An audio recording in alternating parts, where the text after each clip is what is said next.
Oi oi people, and welcome back to another episode of the Bogan Gooner breakdown. Today we're going to be looking ahead to the game against Chelsea, which is on Sunday.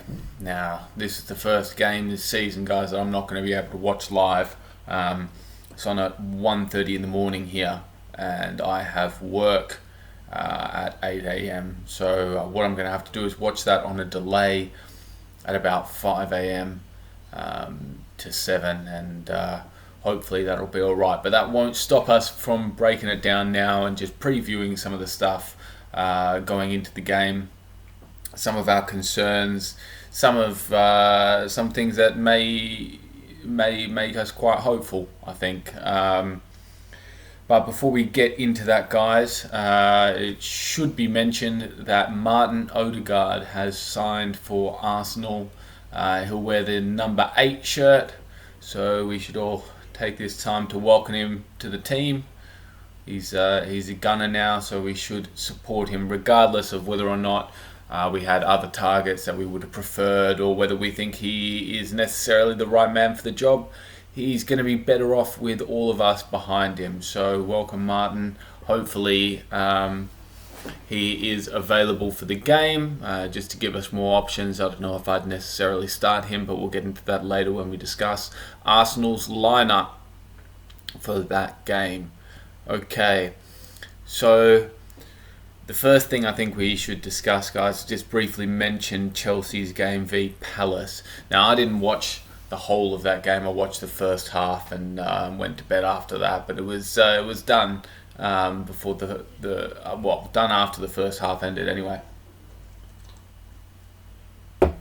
So Chelsea came into that game with quite a few changes from their Super Cup team. I think half the team was different. They played in their normal 3-4-3. Got the ball down the flanks, and that's how they built up. So. Oh God, what have we got here? Okay, Alonso's free kick. That was a sick free kick. Bloody banger from Alonso, and he does have that in his locker. And the other goal was a Mount 1-2 with Azpilicueta, and then Mount fired the cross across the box, and Pulisic was there. There was also a nice little Werner miss just before half time, which I saw as well, which always gives me a giggle. But yeah, Chelsea looked pretty good. I don't really like the football that Chelsea play. I find it a bit boring to watch, to be honest. But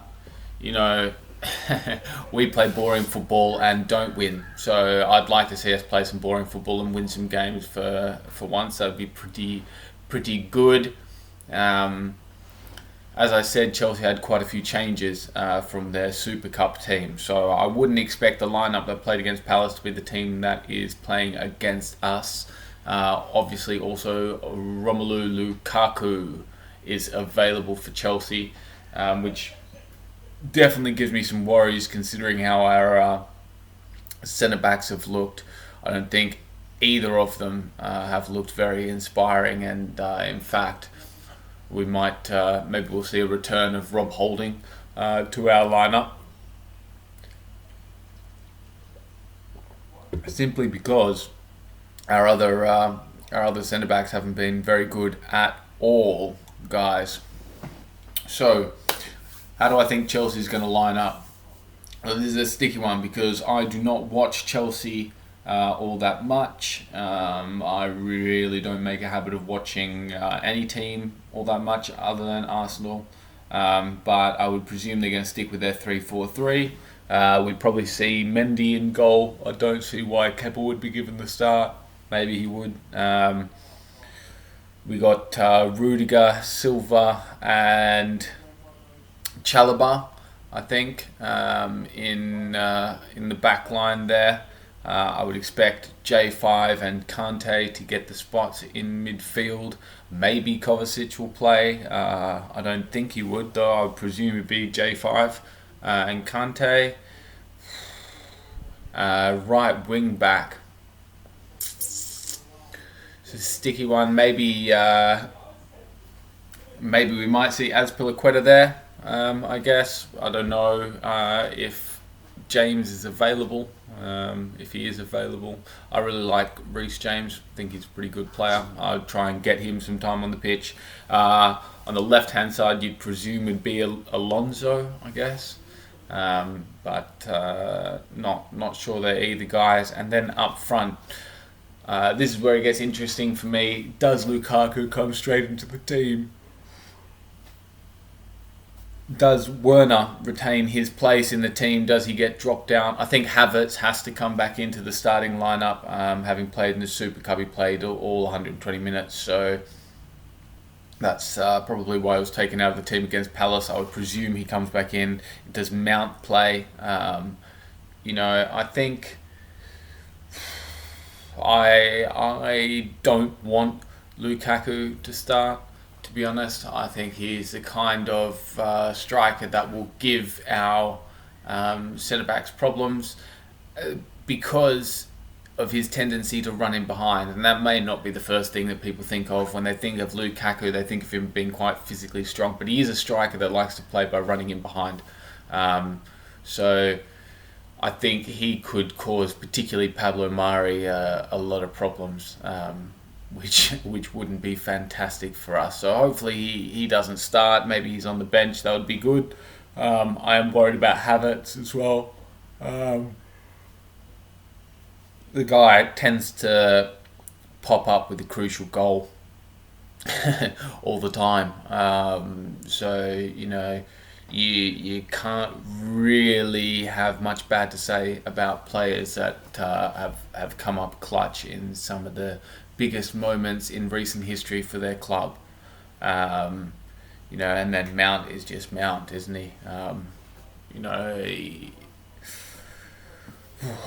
just works quite hard. I think he's clinically underrated. I think a lot of people like to slag on him because he's not particularly amazing at anything, but he's a very good all-rounder, and he seems to bench quite a lot of people. So I do feel that people sometimes get upset because he benches players that they like. I think Foden in the Euros was a bit of a victim of that. Other than that, they got Ziyech there as well as Pulisic. Obviously Werner we've touched on, who couldn't hit a barn door if he's standing right in fucking front of it. He's absolutely useless finisher at the moment. He didn't used to be like that, so I'm not sure what's going on. But they do have a lot of options. They do have a lot of options up top. So, hopefully whoever it is up there we're able to deal with. And, I think, I guess that naturally leads us into how I think we will line up. Now this, I was going to say that this would depend quite a bit on the signing and availability of Martin Odegaard. But we do now know that he is signed to Arsenal, so presumably he'll be available for the game.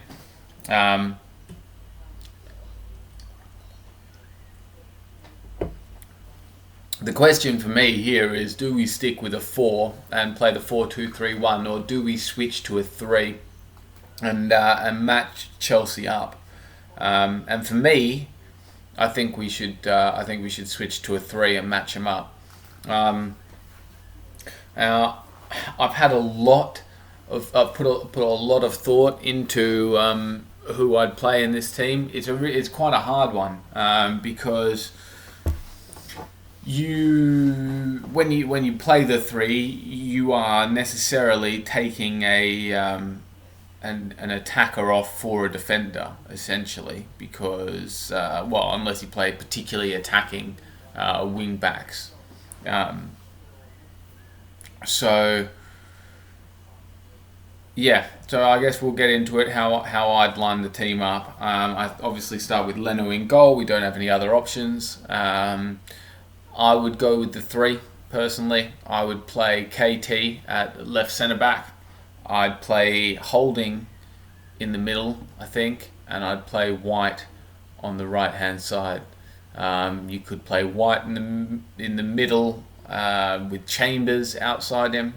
Maybe that's more secure. But White did play the right of a three when he played in the three as well. I think he's quite good there. I just don't want to see Pablo Mari. I understand they're going with three centre backs, kind of suggests that we may see Pablo, but I think he's not been fantastic for the past few games, and I would not like to see him in this one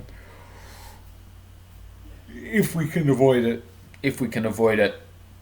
So if that's our back four, then at wing back on the left hand side, I would stick Tavares. On the right hand side, right wing back, I'd chuck Saka. And in the middle of the park, I'd go for Xhaka and Lokonga. We don't have very many options in the middle of the park, so I'm not going to speak about that too much. I thought Lokonga was quite good in our first game against Brentford. He tried to make things happen. Xhaka, he's Xhaka, but he's probably the best centre mid. Well, he's definitely the best centre mid that we have available at the moment. So he walks into that team. On the left, it's an interesting question. If you go with a centre back at one of the centre back positions, maybe you'd be inclined to put KT there. I thought KT did pretty well getting forward, even from that left centre back position. So I'd stick him at centre back, and I'd put Tavares. I think I thought he's looked alright so far. So I'd like to see what he can do from that position, and he's quick, which is always helpful. Moving to the forwards, you've got, I guess, a bit of an idea of where I'm probably going to go with this, considering that Saka is at right wing back. So on the right hand side, we've got Emile Smith-Rowe. On the left hand side, I'm not sure what I said there. Yeah, on the left hand side, we've got Emile Smith-Rowe. I think he plays really well off the left. Now that we've bought Odegaard, I would presume that we'll see him off the left quite a bit more. With Tierney bombing up the left wing, I think Emile is quite good at coming into the half space. So hopefully we can see some of that from him. On the right wing, I've gone with Nicola Pepe. I didn't think Pepe had a great game. He forced a good save out of the Brentford keeper, Raya, but wasn't anything spectacular from Pepe in the game against Brentford. And hopefully, a lot of people have been saying this is Pepe's year. Hopefully he can do something in this game. We're going to need him to. And if Pepe is at right wing, it's only one man up top, and that is Martinelli, my brother Martinelli, the little fucking Brazilian wonder kid. Hopefully gonna stick one in the back of the fucking net against the fucking scum from West London. It would be a great feeling. I bet Kante is fucking sleepless at the moment thinking about that slip a few years ago in a classic 2-2 win to the Arsenal. What a wonderful game that was. All right, guys. That's basically it. That's how I'd line up. It would be Leno, KT, holding White, Tavares, Xhaka, Lokonga, Saka, ESR, Martinelli, and Pepe. So let me know how you guys would line up, what your score predictions are for the game. I wouldn't be particularly optimistic, to be honest, but I'm going to go positive and say it is a 1-0 victory to the Arsenal. I can't see where our goals are coming from, so we're going to have to not concede if we want to try and get the dub, because it's going to be hard to even score one, I would presume. Alright, come on you Gunners, and I'll see you guys next time. Laters.